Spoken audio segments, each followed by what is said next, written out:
Argo. Roger that, ground control. Tower, we are go for launch, over. Good morning and thanks for joining us for another fantastic launch webinar. Today, it is my pleasure to have as my guest, Mr. Adam Piggott, the CEO of OpenBrix. Adam, how are you doing? Very well, thank you, David. It's a grey, rainy day down here in Surrey, but other than that, everything's sunny. Now, today you're going to shine a little bit of sun on tenants for once, an often overlooked part of our industry, seen as a means to an end for a lot of agents and landlords in terms of just getting them into a property and keeping that rental income coming. But people are starting to look at that tenant process from the very first moment they walk through the door of an estate agent all the way through to sort of being a tenant in that property. And onboarding solutions are few and far between. But you've got something rather exciting planned. Tell us all about it. We have, thanks, David. Yeah, you're right. Tenants have, we all know this, tenants have traditionally got a bit of a rough deal. You know, I remember when I had my agency, you know, it was a mild annoyance when a tenant would phone us up and saying, my new landlord, you know, when they were leaving one of my clients' properties, my new landlord has asked for a rental statement of all the rent. It's like, oh, really? So you'd write them a 2-3 line. Yes, you've been an excellent tenant. You've got to be careful what you say. And that's all you get. Whereas if you have a mortgage, you get a mortgage statement every year. It gives you all your payments. And so that's kind of where it started with us. So we wanted to provide tenants with an identity, a genuine digital approved identity, which could obviously help with the anti-money laundering and know your client and the whole right to rent thing. So we wanted to give them that, but we also wanted to give them a bit of respect and you know, they pay this rent every month. They get nothing back for it other than the property. They don't get acknowledged. And, you know, I think many tenants, and in fact, many people in the UK, forget being a tenant, aren't aware that if you pay your mobile phone every month by direct debit, you know, you get a credit score.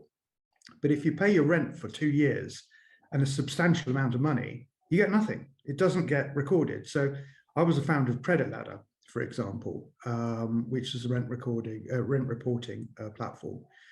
Did a great, fantastic job, but all Credit Ladder could do effectively was acknowledge a payment. It would influence your credit history.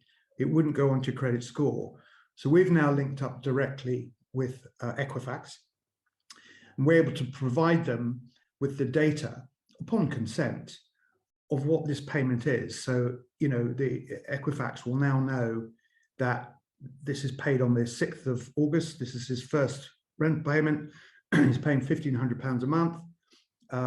It's due on the 6th, it's paid on the 6th, and there's another 11 more payments to go.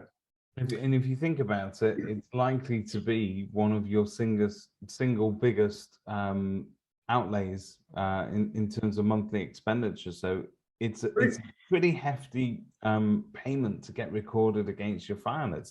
It shows you're able to. You know, David, the weirdest thing is that, and everyone will know this analogy, is that, you know, we've got lenders now who are sitting on TLYFE, as well as other suppliers. But what the lenders can now see is that, you know, Mr. or Miss, you know, Smith is now paying £1,500 a month.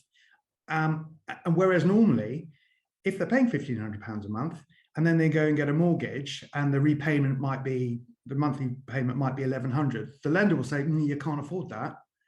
And we've now been able to say, well, actually, they've demonstrated they can afford it. So we'll change the way lenders look at tenants. There's no question about that. And we're working closely with what was the Ministry of Housing, it's now the Levelling Up platform, on a number of things that TLYFE does. But effectively, it gives people, it gives the tenants a verified digital ID. It gives them a rental ledger that they own, they can keep. It's on blockchain, it's secure, it's immutable, validated history of rental payments, and they can, they can also then from there liaise and link directly with agents and other products. And one of them is what I'm going to talk to you today about, is the tool for agents to access this. So when TLYFE gets launched, it's going to go out to about 5 to 6 million active tenants in the UK, with a new product that I am under NDA on, but it's a new product to the UK. It's something that's going to be very compelling, and the fact is TLYFE is going to be used across the whole private renter sector, whether you're with an agent or whether you're with a private landlord, whether you're with a student housing business. Applications are endless, basically. Yeah. And it means the OpenFlo, which is the agent's tool, is the tool that they can access those tenants and then interact with. So it's OpenFlo is a tenant onboarding journey. We haven't reinvented the wheel, but the tech we use and the partnership integrations we've brought in make this super slick, super quick, and completely compliant. I mean, there's one of our partners is FCC Paragon. They support the reference and the warranties, and they've just brought out a brand new digital smart reference, which is a full reference. It's actually 32 pages of data that an agent can purchase for £5 per tenant. And what that's great. There are cheap references out there, but not full. And this one uniquely, and this is you're the first to hear this. This one is linked to a warranty. So for £5, you can get a reference, and if you want to, you can take out a warranty. And the reason that's able to be done is because the data on the smart reference is so full, and not just, oh yeah, it's an affordability check and no CCJ. They can get a warranty. That's fascinating. So we'll talk about the obvious benefits to agents in having an end-to-end process that is smooth, that takes all the tedious admin out of the process, etc. But let's talk about the tenants for just a little bit longer. I notice in some of the briefings that you've sent me, if I can read you one of your bullet points, TLYFE is a digital ID where the data is not controlled by big tech, but by the tenant. Data is shared by the tenant or applicant to their chosen party on the platform directly and securely. So let's talk about the elephant in the room. Until today, tenants have been unwittingly part of a larger data grab. What are the potential pitfalls of that, and how is that data often used? Well, currently, how is it used currently in the market? Oh, well, it's amazing. I get myself a new email, for example, and within a few months, I'm being spammed. I'm getting all sorts of rubbish, and little things like I might go on Google search and look for holiday. The next thing I'm doing, I haven't signed up to anything. Next thing I'm knowing is I'm getting holiday emails. It's like, so basically how this works is that certain elements of what we do is on blockchain. Boring. What it just means, we've decentralized this platform so that a tenant can share some data directly with another party, be it a new agent, for example. They can go there and say, look, here's my ID. I've been pre-qualified, pre-verified. I've just done a light affordability check, which the platform pays for. I haven't got any CCJs. My affordability says I can do this. And I've got 23 months worth of current rental history I can share with you. And that can be shared directly with the agent at a press of a button. And the agent can have that information, download the information to their secure servers, which is much better and compliant actually to GDPR laws, rather than usual, oh, let me take a picture and I'll email it to you. So in terms of the sort of trail that this data is leaving, it's minimal, it is secure, and it means that the agent can process it and handle it a lot quicker. There'll be nobody skimming the fat off the top of the process in terms of taking people's data or IDs, or any of that sort of stuff. and the tenant is not a commodity that you're selling on the open market. It's not. So we want to give tenants the ability to have a reputation, a validated reputation. And when we started this, I mean, you may recall we started TLYFE as a portal, which is still there, but it was never going to be, we're just a portal, and we have to keep quiet. And I was on this Challenger portal webinars with you guys, 18 months ago doing this, and it was hard to get much detail out of you, but it sounded exciting. So the portal sits underneath it. The portal will grow in years. I still believe that, look, if you've got the type of take up we're hoping to get, and we're having some very interesting meetings and we're getting some traction and some contracts signed, it's potential. If the agency market take this up, then it's potential they can have a free portal that is, second or third biggest. It'll be a challenge to off Rightmove, but everything moves.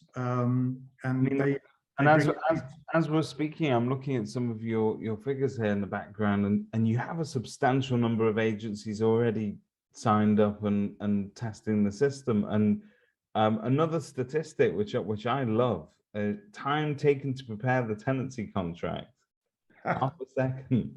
Well, actually, Shahad Chowdhury, who is our head of innovation, he actually corrected me on that. It was 0.28 seconds. It's a bit of a gimmick, but it was just an interesting stat. It makes people look. I mean, the whole admin process from start to finish all revolves around the offer page on our system. And once that's filled in, and assuming that's filled in correctly, because you can't automate that. I don't know what the offer is going to be. It might not be the full asking rent.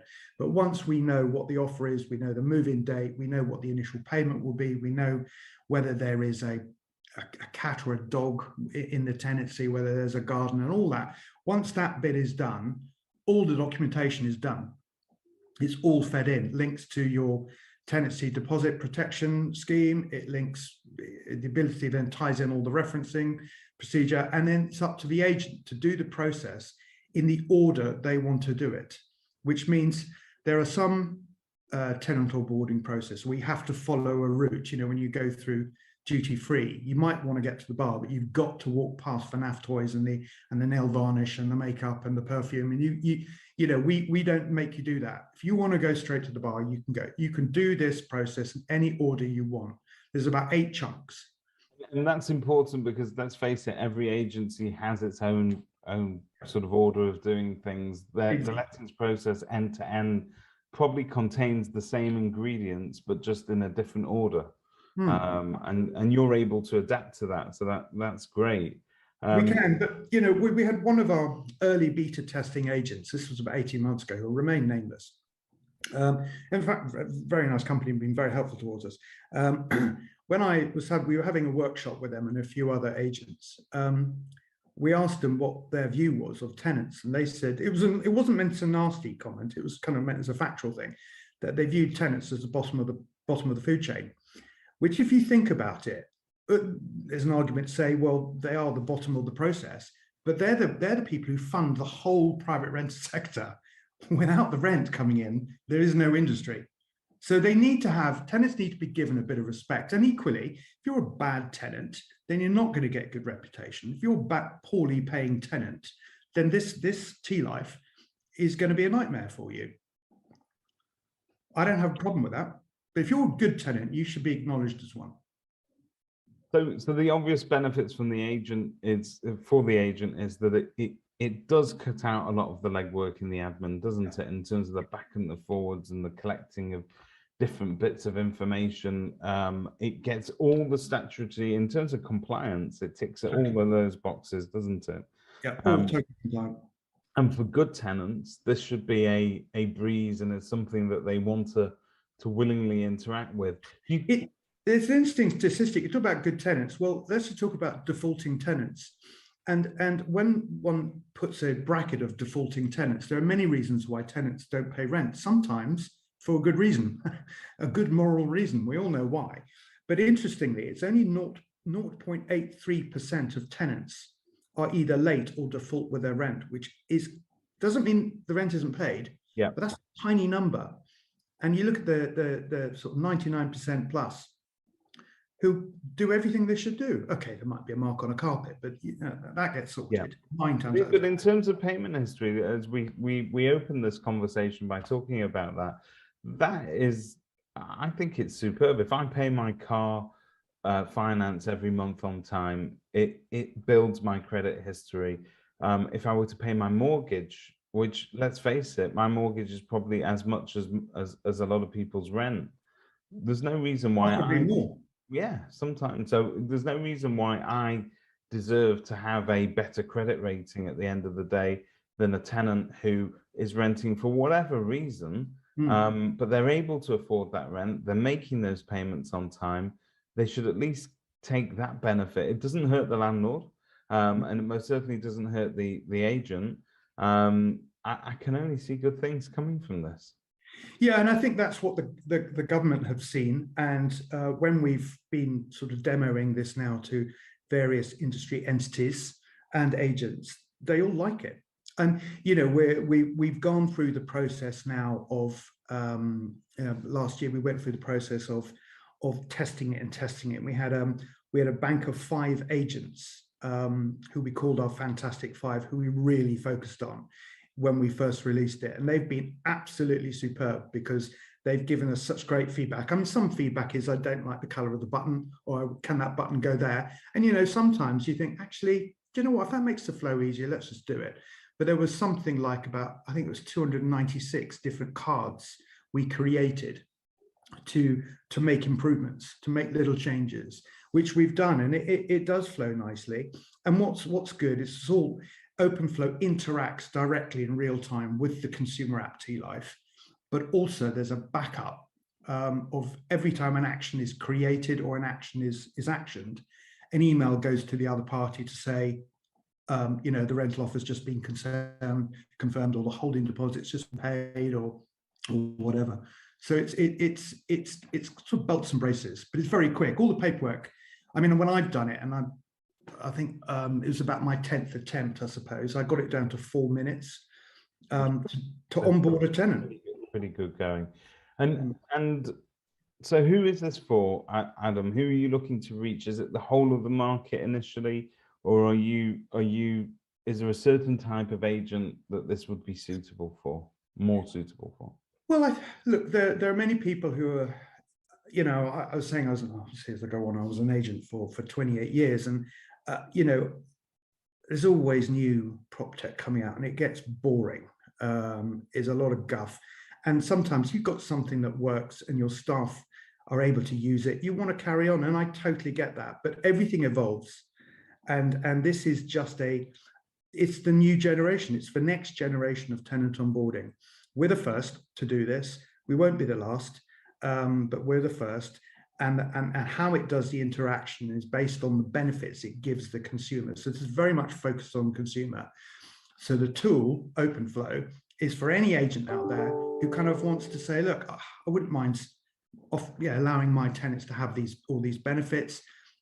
It may be, if it takes off the way we hope it does, agents maybe feel they're compelled to use it, or they have to use it. I don't want them to feel that they have to use it, but the reality is what we've built, I believe, is better than any other solution out there right now. And it's up to us now to make certain we keep ourselves at the top and keep developing and keep making it better. But it's open to, we're in discussions, and we've got a large corporate who's just joined us. We've got, my data at the end of November was 165 agents had signed up to use the OpenFlo. And I think in the first 2-week period of testing, where I've got the figure here, 408 tenants were onboarded during the first 2 weeks. I was going to ask you about that. So is there a certain education process that tenants are going to have to go through in order to for the agent to explain to them what TLYFE is and how it's going to help them? Is there that discussion that needs to happen up front, and when should that conversation happen? They don't have to go into it too deeply. I mean, they don't have to tell them. The reality is that a lot of negs will come back from reviewing. Now, if they're really efficient, they'll know They'll know all they'll need to know at that stage from a tenant. They'll need to know their full names, whether it's a couple, whether it's a family, whether it's a single individual, whether they've got a pet, you know, how long they want it for, and what their email address is and phone number. But even if it's an egg comes back and just says it's Adam and this, I didn't get his surname and this is his email, they're educated online. So when the agent goes onto the dashboard and fills in all they know about the tenant, which is the first name and email address, that email, that the system then sends an email out to the tenant to say, your tenant, your agent, Smith & Co. estate agents, are interested, you know, you've shown interest in 7 Acacia Grove through us. We'd like to onboard you and put your offer over in writing. Please, can you now register at this by clicking this button? And then they're taken through the registration process, which is pretty simple. I mean, you don't have to do the full onboarding. You don't do the facial recognition ID at that stage. It's literally just fill in and give your email address. And that means that the agent then will, without realizing it, is sending an email to the tenant telling them what the next process is. And then it goes back and forth. So the agent's then aware that the tenant has been onboarded. You can go in and click, see all the data there that's been consented, and it goes back and forth, but it can be done in any order. Am I allowed to ask you at this stage what the cost for this will be in terms of people using it? Well, yes, absolutely. It will vary on usage. And what we want to do is, rather than just have the traditional monthly subscription, as you know, we've always wanted to keep things as low cost as possible. Hence why the portal we originally started, it was going to be free. Yep. So this will be based on a per tenancy basis. So in other words, if you're only onboarding 5 or 6 lets a month, you might be only paying £50 to £60 a month. If you're doing 10 lets a month, you might be paying £100, £120 a month.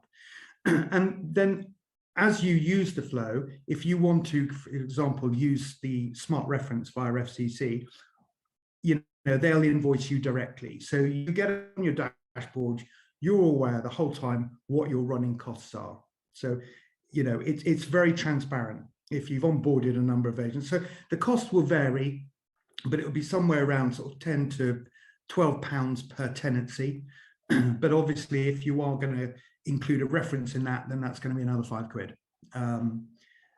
And then, of course, there's the opportunity to incur very transparent referral fees. The home setup is automatic. The agent has to do nothing. It's automated and triggered when the tenant signs the tenancy contract.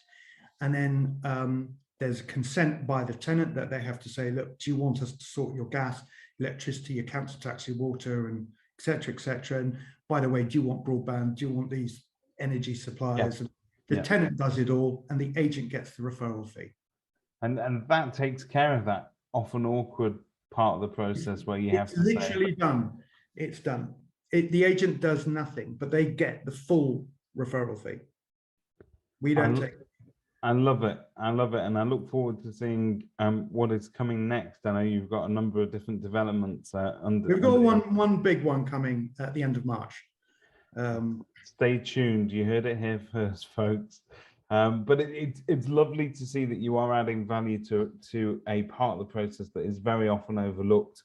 And certainly in terms of tenants, I think that, you know, to regard everybody as a tenant and therefore valueless other than just paying their rent is a mistake. Those tenants are going to be buyers of tomorrow for sure. Absolutely, and that's why the lenders, I mean, we've got lenders now sniffing around us. 2 have signed up because they want to be able to sort of say, well, look, can we market? Can we offer you know, some new offers to your tenants? If you know, the deal is the tenant has to consent to that information. If they don't want to consent, then they won't get the offer. They're in control of it. It's superb. Looking forward to seeing what's coming next. And thank you very much for sharing this with us today. Not at all, David. My pleasure. Thank you for having me on the show. Pleasure.